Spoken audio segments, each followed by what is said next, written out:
Autumn is a beautiful time to enjoy nature in Wisconsin. Allison's learning how to create some autumn beauty in your own yard. Good morning, Alison. Hey, good morning. We're looking at some of the really unique projects for your garden you can make this fall here at Swanstone Gardens nature classes. And this time of year especially, you see a lot of leaves with those fall colors. Some really unique projects you can make here. We're with David Calhoun, and you say once you come to Swanstone Gardens, you'll never look at leaves the same way again. Oh, you won't, Alison. You've always seen leaves in the gardens all over, and you look at it the top side and you go, oh, that's a pretty leaf. But after today, you'll even be thinking differently about them. We look over on the back side and we see all these interesting veins in these little interesting things on the back of the leaves, which we can actually capture in concrete.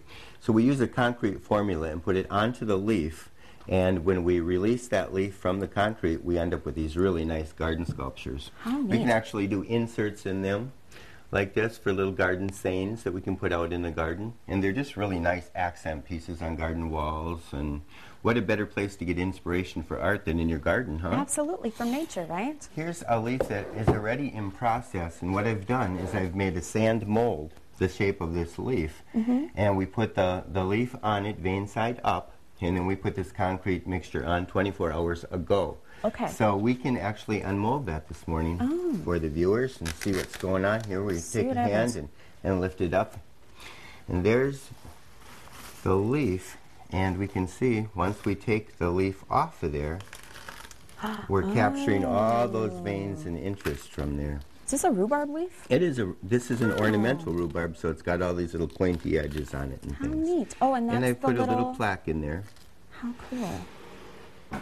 And one of the biggest questions I get asked all the time when we do leaf casting is, can I step on them? And actually, you can't step on the sculpture. So laid awake nights until we figured out a way that we could actually step on leaves. Okay. So we've decided that if we pour them in a mold, we can come up with some really nice pieces like this. Nice stepping stone there. And this is all done in one pour. The leaf is put in there, and then we pour over it, over the colored leaf. And I have one here this morning, too, that we can unmold. Oh. And gardeners will know what this leaf is right now. It's kind of an unusual leaf. It's a plume poppy.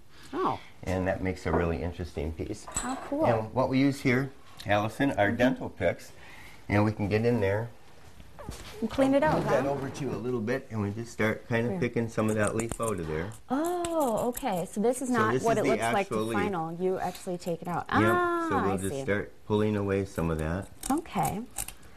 Well, we will. See how that all comes off? Yes. And this will be the nice leaf impression underneath left onto the stepping stone. I see.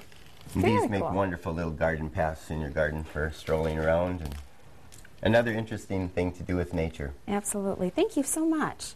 So we're going to stick around here this morning and show you a few more projects, see if I can unearth my leaf stepping stone here, and we'll check in with you a little bit later. I really, really like that. I need 3.